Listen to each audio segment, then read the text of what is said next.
Tom, thank you for talking to us. Cheers, William. Can you please tell us where the idea for Glad to be Gay came from? Glad to be Gay was a slogan in the mid-70s London kind of LGBT scenes, and it was a little yellow badge that predated the song, which you used to see people wearing at gay discos and things, in the old sense of gay, which was every letter of LGBTQI, all inclusive. And at the time there was quite heavy oppression by the London police. The Metropolitan Police were hauling into all kinds of minority groups. So black people were getting picked up on suspicion of anything, and the sus laws, which allowed the police to arrest you on suspicion of pretty much anything, were being applied against gay men as well, particularly because they could get soft arrests by going in and busting gay clubs and pubs, because the victims of the arrest weren't likely to contest it because they didn't want publicity at that time. So I guess the song Glad to be Gay was a sarcastic retort, saying, you know, sing if you're glad to be gay, if that's even fucking possible. Which was really what the verses were setting out to do, was detail the reasons why you might not be. But funnily enough, once it came out as a single and was released by EMI Records and got into the charts, and I think it was on an EP that got to number 18 in the chart, which was great. Was that Rising Free? Yeah. And once it had been a hit record, people started to regard it, despite the sarcasm, as a celebratory song. And in the way that, say, you know, Bruce Springsteen's Born in the USA became seen as a tub-thumping celebration song rather than talking about America's role in Vietnam. And that was okay, too. I mean, of course, you wanted something you could rally behind and offer to people as a chance, something that they could sing along. Not everybody liked it, I have to say, at the time. The BBC Radio 1? BBC Radio 1 didn't like it. Well, there was a woman called Doreen Davies who had a sticker put on it in the BBC library that said it was not to be played. And she kept stickers on my tunes for the next 5 or 6 years. So nothing of mine got playlisted on Radio 1 for a fair while after that. John Peel championed it, didn't he? John Peel ignored the sticker and played it anyway. Bless him. So I think he said that this is Tom's most trenchant offering to date. So that was good. But even within the queer community, there were people who were saying, "Oh, for God's sake, don't put out that awful bloody football chant song." You know, it's so. It's only kind of in retrospect that it's kind of held its own and come to be seen as something that people remember and that has been significant for people. And I'm just so proud, because at the time it looked like commercial suicide, and it certainly affected record sales adversely in terms of what EMI Records could do.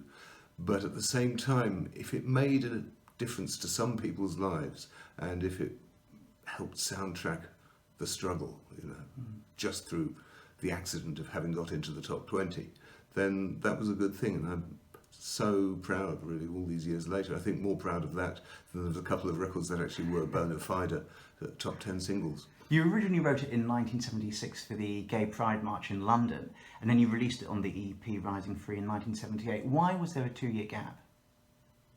I didn't have a record deal at the time I wrote it. Ah. And in between times along came punk rock. Certainly nobody would have released it prior to punk rock, but once the Sex Pistols and Clash had kicked down the doors of the major record corporations, suddenly the experts were no longer that expert on what was going to be a hit. And all kinds of people got through the door behind us. And all kinds of people got through the door behind the Sex Pistols. So there was Elvis Costello in Dury and the Blockheads, Graham Parker and the Rumour, Nick Lowe. All kinds of people managed to get deals, even though they weren't themselves punks. And I think in that febrile atmosphere of punk and post-punk, people were open to ideas of songs that were at least heartfelt, if not expertly sung.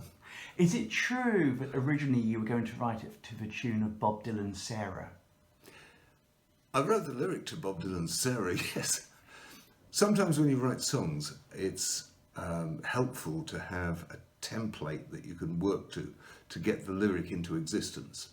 So if you're starting with a completely blank sheet of paper and you're trying to get a lyric down, particularly if you're seething with anger as I was at the time, it was helpful to just take somebody else's song and write a fresh lyric to it, and then try to see what would fit with it. So yes, it originally went, the British police are the best in the world. I don't believe one of these stories I've heard. I mean, it fits Sarah perfectly, but then I slept on it, and next morning looked at the words on the sheet of paper and realised that it could just be a swing. So British police are the best in the world.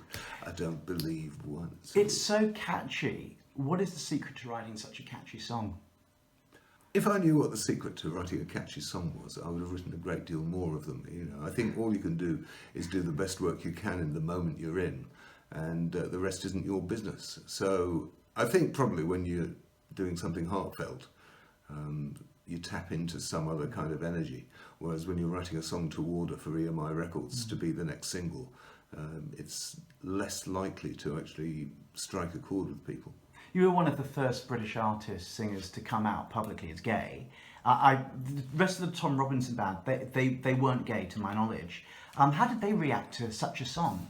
Were they supportive? In the first place, I wasn't by any means the first openly gay or queer music artist in the UK. I was just the first one to get into the top 20. That's a moot point, really, because David Bowie had huge success on the basis that he was bisexual, and he did use the word gay as well. And in a way, the fact that he later retracted it and pretended that it had all just been a front didn't really matter, because we had the benefit of that effect socially. So thanks to David Bowie, in the early 70s, for the first time, you could, at school or in the workplace or wherever you happen to be operating, you could say, I'm gay, or I'm bi, or I'm a lesbian, and be one of the good guys, which had never, ever happened in popular culture up to that point. And I said to myself, you know, when Bowie kind of liberated me with this amazing music and this amazing message that you're not alone, I thought, well, if I ever achieve my goal of becoming a musician that people listen to and buy their records, then I'll do my best to try and pass that on in turn. So that's really why I'm so pleased that Glad to Be Gay did as well as it did. Was the rest of your band, the Tom Robinson band, supportive? The Tom Robinson band came into existence after the song did. So I was already going out as the Tom Robinson band, just with pickup musicians, just friends helping out on bass, drums, guitar, and what have you. And the band got some momentum going before it had any members. So people who then volunteered to join the actual group knew exactly what they were getting into. And by definition, they weren't upset by it, because they were happy to be part of the group. We talked about problems at the BBC, but Capital Radio in London, it was like the listeners' favourite for 6 weeks. Why do you think it was so popular amongst Capital Radio listeners?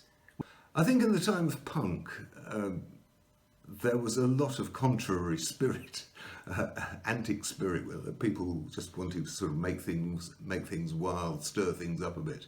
So yes, of course, there were people who wanted sexuality to be a more fluid and easygoing thing than that rigid binary that we'd grown up with. But there were also young people who thought, well, the hell with it, the BBC won't play this, let's just make our feelings felt. Somebody told me they'd been on a bus around that time going through North London, and there was a same-sex couple holding hands on the upper deck of the bus, and the bus conductor came up and tried to throw them off the bus, and spontaneously about half the population of the top floor of the bus started singing Glad to Be Gay and chanting it at the bus conductor. I mean, that's such a brilliant moment to have heard about. especially since, confronted by the entire contents of his bus, the conductor retired and left them alone. So that's great, to hear about. You never performed it on Top of the Pops, but I think you first performed it on television. Was it on Granada Television? What do you remember about that? Even before the modestly named Tom Robinson Band actually had a record deal, we got onto Granada's So It Goes, thanks to Tony Wilson, who was later of Factory fame, of course. He presented this show in Granada, and he was interested in having the various happening punk bands of the time come along, and thank God he included TRB as one of those bands. But yeah, that went on the record. And we subsequently did other things. There was a Sight and Sound concert for the BBC. BBC TV didn't have any problem with the song. And subsequently there was also Revolver, which I think came from Central TV in Birmingham. But yeah, it got on telly quite a lot. A surprising amount considering the trouble it had at radio. You also performed at the Secret Policeman's Ball, I think in 1979, and also at the Gay News Fighting Fund, I think Trafalgar Square, possibly? Oh, I sang that song so many times. In so many different circumstances. And the big advantage of it is that you can just pick up an acoustic guitar and perform it, and it sounds reasonably like itself, even though it was originally recorded with a band. I think, if it had been Bohemian Rhapsody that I'd written with that theme, it would have been considerably more difficult to do at benefits and things. Any favourite live performances of it? I think the Secret Policeman's Ball was a particular favourite because at that time Amnesty didn't support queer prisoners. People who were in prison because of their sexuality didn't count as prisoners of conscience or anything that Amnesty wanted anything to do with. So when they invited me to take part in the first ever Secret Policeman's Ball alongside people like Pete Townsend and John Williams and John Cleese, Rowan Atkinson, these amazing people who went on to be phenomenally famous, and some of whom already were, it was a God-given opportunity to sing that song, and the kind of venom with which I sang it at the time was really directed at the directors of Amnesty at the time, saying, wake up, this is something that needs to be addressed. The song became such an anthem, for instance, at the first Sydney Gay and Lesbian Mardi Gras Parade in 1978. It was one of the songs that was played on the sound system live from the first truck, along with Meg Christian's Ode to a Gym Teacher. Did you ever realise at the time that it would become such a gay anthem? I had no idea at the time all this was going on because in the mayhem of trying to pursue a career in music, you're in your own little tour bubble in a tour bus with a load of musicians and surrounded by managers and publishers and roadies and God knows what. So you don't really have your ear out to the wider world. And in those days we didn't have a World Wide Web. It's so easy. It's so easy today to take for granted that information is freely available, which is a miracle. I mean, it is a fantastic miracle of the last 20 years that we have had access to information and been able to spread information and bypass those central gatekeepers of media, such as the BBC.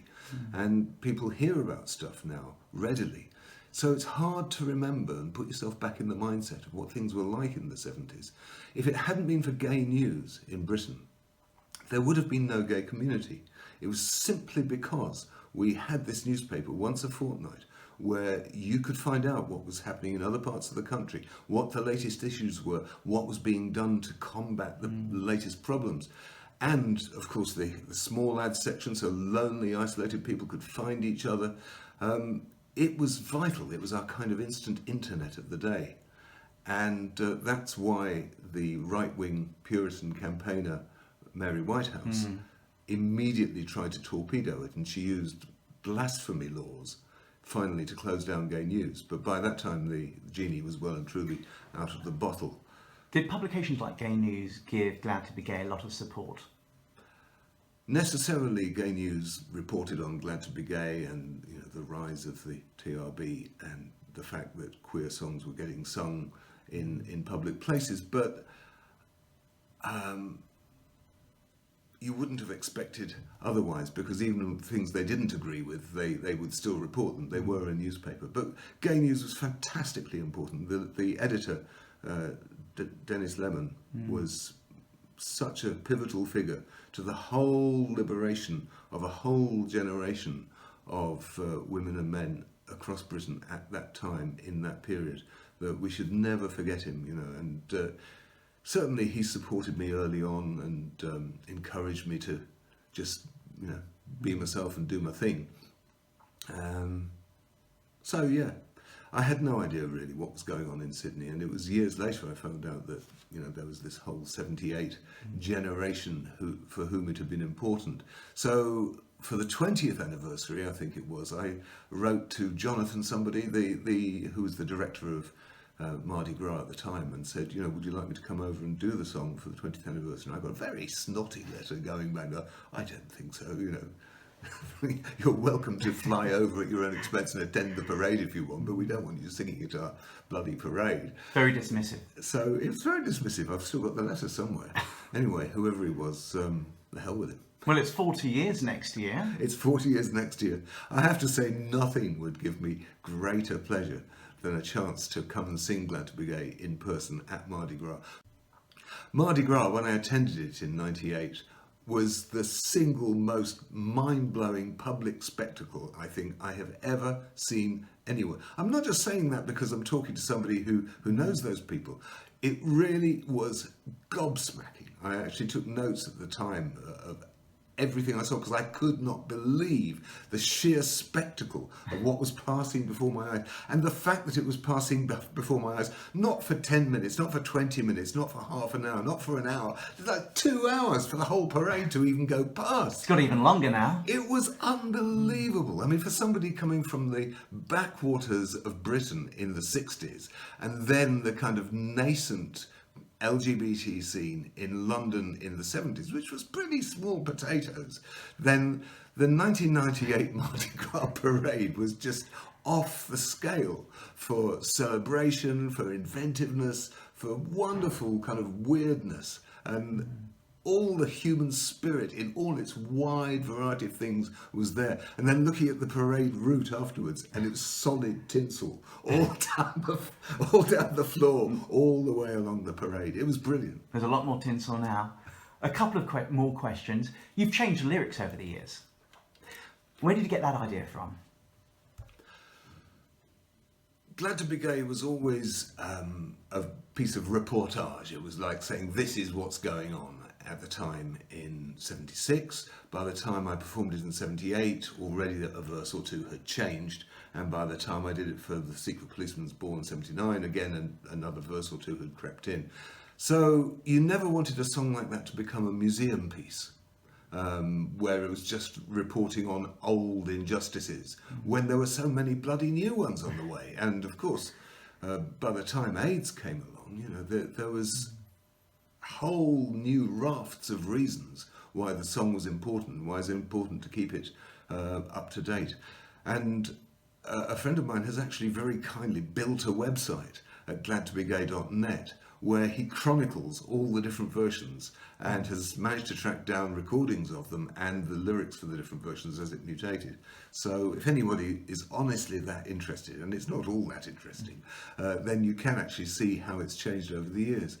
But of course, you sometimes go back and sing old verses again just to remind yourselves how far you've come. I now do a verse for George Michael, bless him. So the LA police are the best in the world. I don't believe one of these stories I've heard about pretty policemen in leather and jeans showing their leg through a split in the seams. Seeking out superstars, leading them on, then running them in when they start to respond. Back home in Britain, we're equal and free, except when the case is a Tory MP. The thing about Glad to Be Gay is that it's not just about gay men, it's also about women, it's also about bisexuals, I suppose people who identify as transgender too, intersex. Of course, and we've discussed it in a previous interview, you came out as bisexual. Did the song Glad to Be Gay change your way of thinking? Did you add a verse reflecting that? The most important thing to say is that in 1976, and up to that point from the Stonewall onwards, from about 69 to the mid-70s, gay, G-A-Y, meant everybody. It was everything non-heterosexual. It was an all-inclusive umbrella term. And I think it's only as that became increasingly associated with gay men that lesbians felt, hold on, you're saying gay, but you actually just mean yourselves. So then lesbian and gay became the way to talk about it. And then, of course, bisexual people said, hold on, let's have a B in there. And, we've been expanding the alphabet ever since. I honestly didn't believe in bisexuality back in the 70s. I thought it was just gay people who hadn't come out properly, or just a kind of a way of fudging things so it didn't sound quite so bad on your way to properly coming out. When bisexuality actually arrived in my life, it took me very much by surprise, and was massively inconvenient, because by that point I'd already kind of built an entire career on being the guy that sang Glad to Be Gay, and then seeing if you're glad to be bisexual just doesn't scan, really. But I did come out, I talked to Capital Gay in the Pink Paper at the time, once I was living with a woman, and they said, well, why are you telling us this?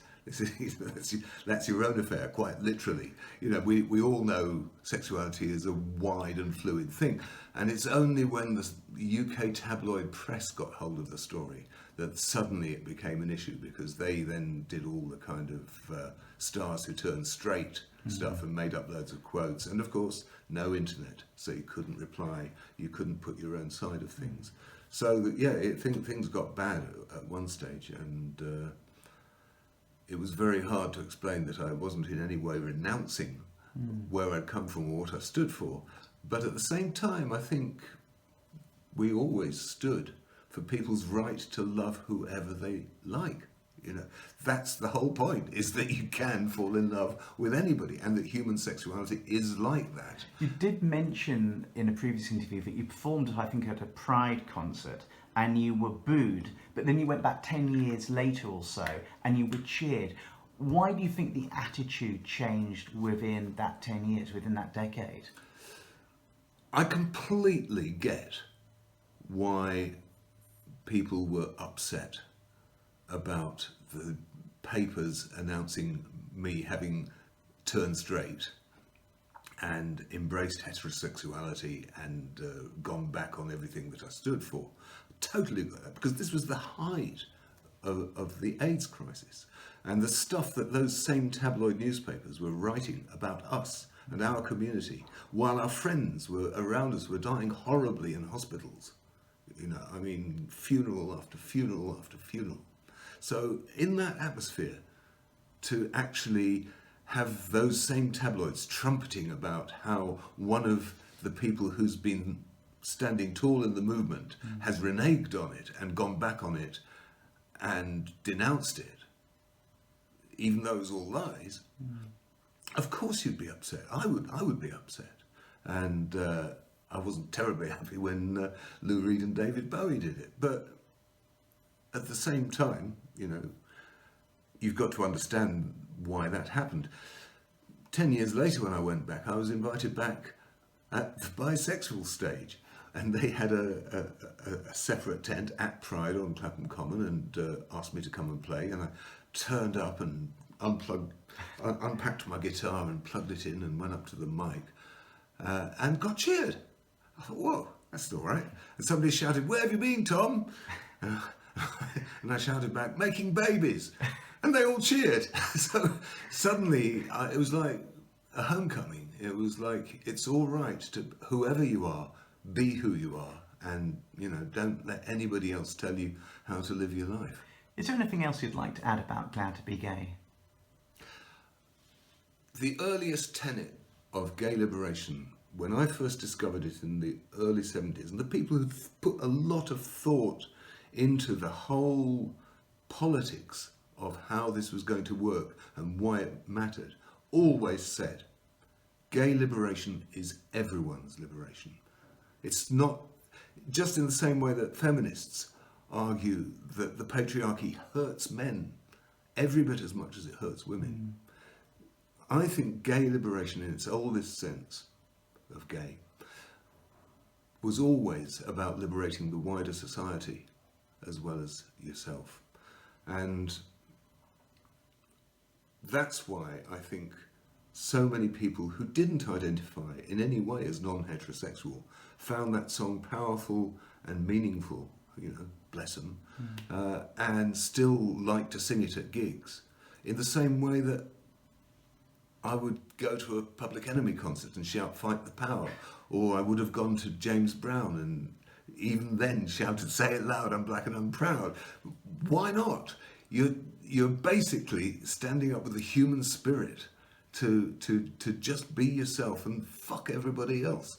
And if that message still carries, well, good for him. Tom Robinson, thank you very much.